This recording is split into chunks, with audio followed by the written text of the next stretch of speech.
Xin chào các bạn, 단꿈TV입니다. 단꿈. 안녕하세요. 타인꽁TV의 타인꽁입니다. 관광통역 안내사 면접시험이 2주밖에 안 남았습니다. 그래서 베트남어 관광통역 안내사 면접시험을 준비하시는 분들께 도움이 되고자 이 영상을 촬영했습니다. 저는 작년 2018년도에 관광통역 안내사 베트남어 자격증을 취득했습니다.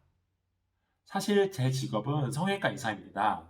그래서 지금 실제로 가이드 업무는 하고 있지 않는 상태지만 관통사를 꿈꾸고 시험을 준비하시는 분들에게 도움이 되고자 제가 관통사 시험을 준비했던 과정과 몇 가지 면접 팁을 설명해 드리도록 하겠습니다. 물론 저희 경우가 100% 정답은 아니니까 참고만 해주세요. 그럼 시작하겠습니다. 핫도그 고고싱. 저는 2017년도 7월에 베트남어를 하나도 모르는 상태에서 베트남어 공부를 처음 시작했고, 관통사 시험을 보기 위해서는 언어 자격 점수가 필요한데 베트남어, 태국어, 마이너, 아랍어는 플렉스 시험을 600점 이상 합격해야 관통사 시험을 볼 수 있습니다. 그래서 저는 2018년 2월에 베트남어 공부를 시작한 지 8개월 만에 처음 플렉스 시험을 봐서 운 좋게 한 번에 합격했습니다. 다행히 플렉스 시험이 쉬워지는 추세여서 운 좋게 합격할 수 있었습니다.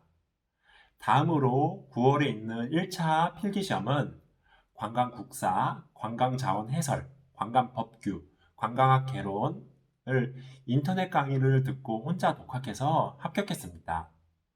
마지막으로 11월에 있는 면접 시험은 한국관광통역안내사협회에서 주관하는 면접 대비반 수업을 들으면서 준비했고, 그렇게 최종 합격하게 되었습니다. 협회에서 주관하는 면접 대비반은 다양한 언어를 가진 학생들이 모여서 수업이 이루어지고, 저 때는 총 40여 명이었고, 베트남어는 저를 포함해서 한국인이 1명, 그리고 베트남인이 3명, 총 4명이었습니다.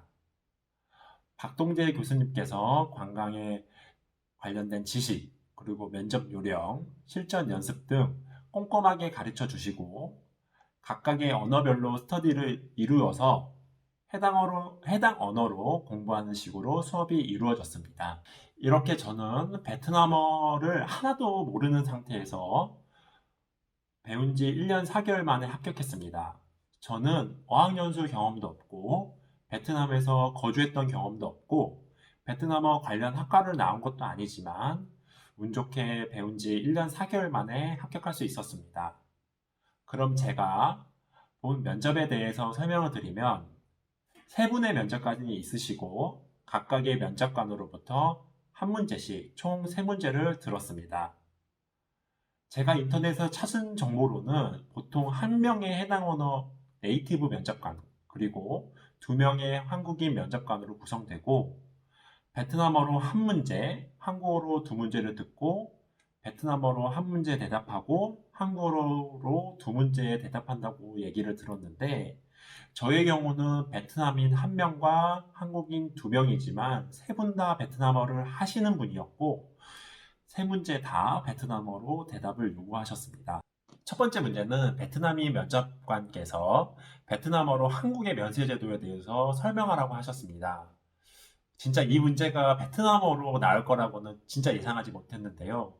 다행히 면접 대비반 때 교수님께서 저한테 한 질문이어서 간단하게라도 대답할 수 있었습니다. 그래서 간단하게 베트남어로 면세점은 사전 면세점인 텍스 프리 면세점과 사후 면세점인 텍스 리펀 면세점으로 구성된다고 설명드렸고, 즉시 환급 가능한 상점에 갈 경우에는 즉시 환급 가능한 금액 3만 원부터 20만 원까지 구매를 한 경우 그거에 대한 텍스 리펀이 이루어질 수 있다고 설명드렸습니다.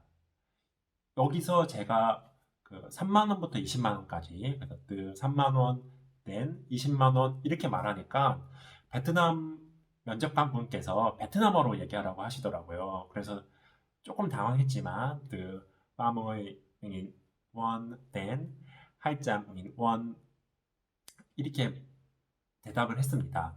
그러니까 면접을 혹시 보시는 분들은 요 금액에 대해서 실수하지 않도록 준비하는 것도 필요할 거라고 생각이 됩니다. 두 번째 문제는 한국인 면접관 분께서 한류에 대해서 설명하라고 한국어로 질문하시고 베트남어로 대답하라고 하셨습니다.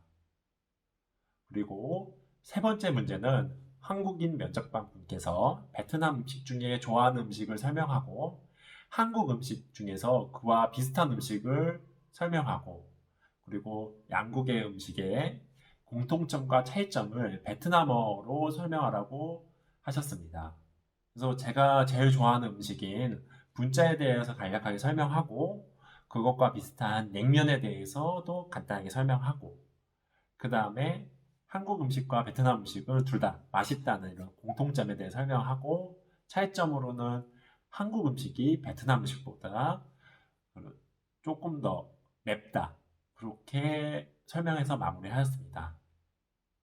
기존의 기출문제에서는 한국어로 대답하는 경우가 꽤 많았다고 하던데 올해는 질문 유형이 조금 달라서 당황했지만 다행히 합격할 수 있었습니다. 그럼 제가 면접을 준비했던 방법을 설명드리겠습니다. 이 면접 준비법은 베트남어를 배운 한국인을 대상으로 설명드리는 겁니다. 절대로 베트남인 대상으로 설명드리는 게 아닙니다. 베트남 네이티브는 한국인과 준비법이 조금 다릅니다. 먼저 9월이 되면 1차 시험을 보게 됩니다. 가채점을 하면 합격 여부를 확인할 수 있죠. 여기서 합격했으면 면접 준비를 시작해야 합니다. 여기서 중요한 것이 남은 기간 동안 베트남어 실력을 늘리려고 하면 안 됩니다. 남은 2개월 동안 베트남어 실력 향상과 면접 대비가 동시에 이루어지기는 굉장히 어렵습니다. 자신의 베트남어 실력을 잘 발휘하기 위한 준비를 해야 합니다. 베트남어를 못하더라도 그냥 강합니다. 면접만 집중해서 준비하기에도 벅차기 때문입니다. 면접 공부를 하다가 베트남어 실력이 느는 정도에 만족해야지 베트남어 실력을 키우겠다고 생각하시면 안 됩니다. 다음으로 베트남어는 영어, 중국어, 일본어와 같이 메이저 언어가 아닙니다. 그래서 관광 통역 안내사를 준비할 수 있는 전문적인 강사도 부족한 상태입니다. 실제로 있을 수가 없습니다. 베트남어를 하는 사람도 적은데 베트남어가 능통하면서 관광 전반에 대한 지식을 갖춘 경우가 드물기 때문이죠. 그래서 공부 자료가 굉장히 부족한 상태에서 공부를 시작해야 합니다. 올해야 비로소 베트남어 관광 통역 안내사를 위한 책이 정식 출판하였다고 하는데 여러분들에게 도움이 될 수 있을 것 같습니다. 작년에는 그런 책도 없어서 제가 직접 예상 문제에 대한 베트남어 공부 자료를 만들고 했습니다. 저는 그래도 다행히 면접 대비반에서 베트남인 3명과 저 1명이 팀을 이루어서 스터디를 진행했습니다. 그 과정에서 예상 문제 200여 개 정도를 제가 한국어로 답변을 만들고 나머지 베트남인 3명이 그것을 베트남어로 번역하게 해서 총 3권의 책을 만들었습니다. 이것이 그 책인데요.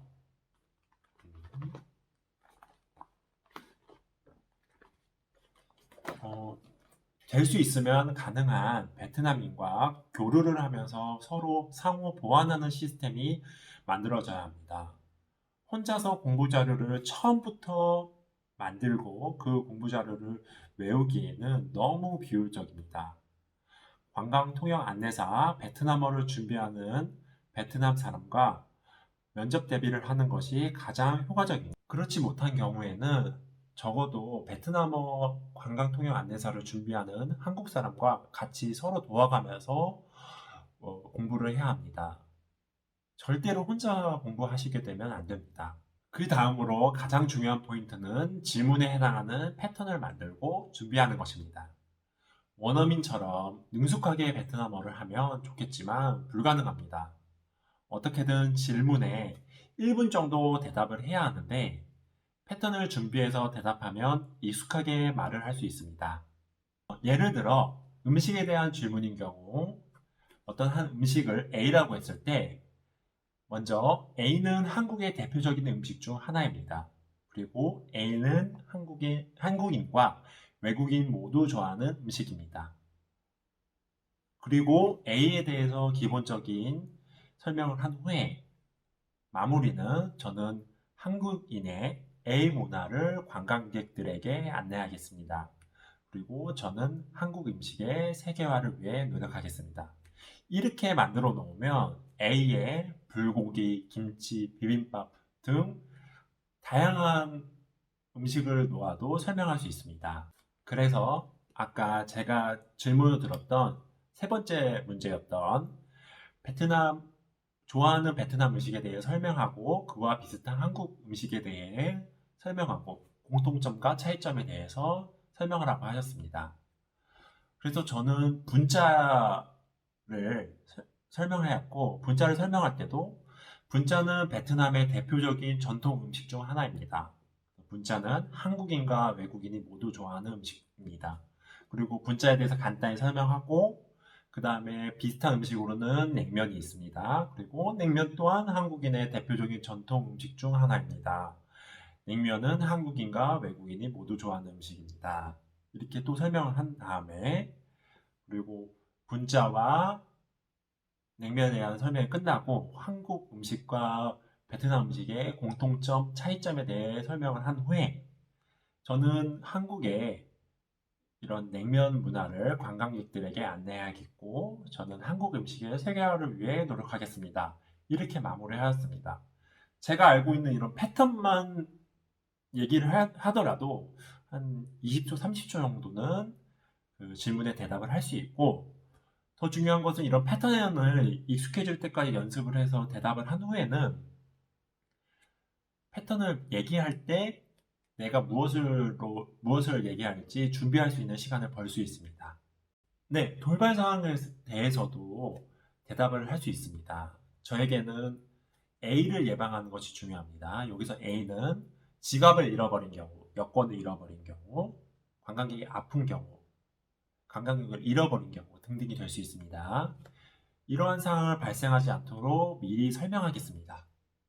그리고 만약에 이러한 상황이 발생하면 먼저 관광객을 안심시키고 신속하게 행동하겠습니다. 하고 A의 돌발 상황에 해당하는 구체적인 대처 방법을 설명하면 됩니다. 다음으로 국보나 관광지의 패턴에 대해서도 C는 한국의 대표적인 유적지 중 하나입니다. 유네스코, 국보 등등으로 지정되었습니다. 그리고 C에 대해서 구체적인 답변을 설명드린 다음에 C 주변에는 많은 관광지 및 맛집이 있습니다. 편안히 즐길 수 있도록 가이드하겠습니다. 그러니까 어느 곳이나 맛집이나 주변 관광지가 있으니까 항상 이렇게 패턴화하였습니다.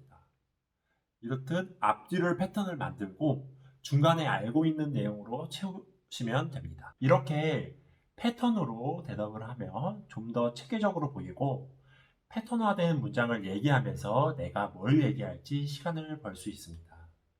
이러한 것뿐만 아니라 내가 만약 모르는 질문에 나온 경우에 대해서도 패턴으로 제가 열심히 공부했으나 긴장이 되어서 지금은 잘 생각이 나지 않습니다. 면접이 끝난 후에 제가 다시 공부해서 관광객들에게 제대로 된 정보를 제공하도록 하겠습니다. 대신에 제가 다른 거에 대해서 설명해도 되겠습니까? 이러한 것을 당황하지 않고 잘 설명할 수 있도록 했습니다. 마지막으로 실전과 같은 연습이 중요합니다. 면접은 단순히 아는 것을 평가하는 것이 아니라 아는 것을 얼마나 말로 표현할 수 있는지를 테스트하는 것입니다. 그래서 수많은 연습이 필요합니다. 실제로 동영상도 찍어보고 실전과 같은 연습이 필요합니다. 자기가 아는 것의 70% 정도만 제대로 발휘할 수 있다면 합격입니다.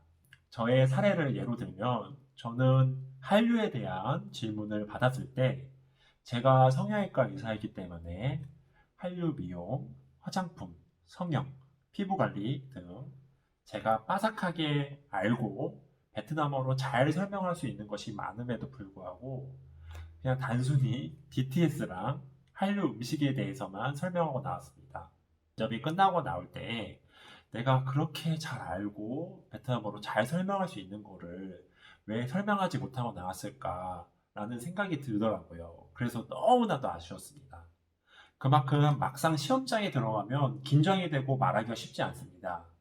아는 것에 대해서 철저하게 공부하시고 수많은 연습을 통해서 입에 배일 때까지 자연스럽게 연습을 하셔야 됩니다. 저는 솔직히 관광 통역 안내사가 돼서 많은 것을 경험하면서 실력이 늘어가는 것이라고 생각합니다. 그래서 지금 실력이 아주 뛰어난 사람을 뽑는 것이 아니라 얼마나 서비스 정신이 있고 관광객들이 모르는 것을 물어봤을 때 공부를 해서 친절하게 설명할 수 있는 사람을 뽑는 것이라고 생각합니다. 그래서 면접관들에게 크게 인사를 해서 자신감을 보여주고 모르는 문제가 나오더라도 자신감 있게 말하는 것이 중요합니다. 그리고 예를 갖추고 행동하는 것도 아주 중요합니다. 그럼 이제까지 관광통역 안내사 베트남어 면접에 대해 설명했습니다. 제가 관광통역 안내사 컨텐츠로 처음 영상을 찍는 거여서 부족한 점이 많은데요. 조금 양해 부탁드립니다. 그리고 궁금한 점이 있으면 댓글 달아주시면 꼭 답변 드리도록 하겠습니다. 제가 처음 관통사를 공부할 때 가장 걱정됐던 게 과연 내가 붙을 수 있을까? 베트남어를 하나도 모르는 상태에서 내가 1년 하면 붙을까? 2년 하면 붙을까? 주변에 이렇게 합격한 사람들이 있으면 괜찮을 텐데 혼자 공부를 해서 그런지 걱정이 많았습니다. 네, 제가 베트남어를 하나도 모르는 상태에서 1년 4개월 만에 붙었으니까요. 여러분들도 1년 4개월, 아니 1년, 아니면 1년 이내에 공부를 해서 붙을 수 있습니다. 이렇게 그러니까 포기하지 마시고 화이팅입니다. 꼬렌!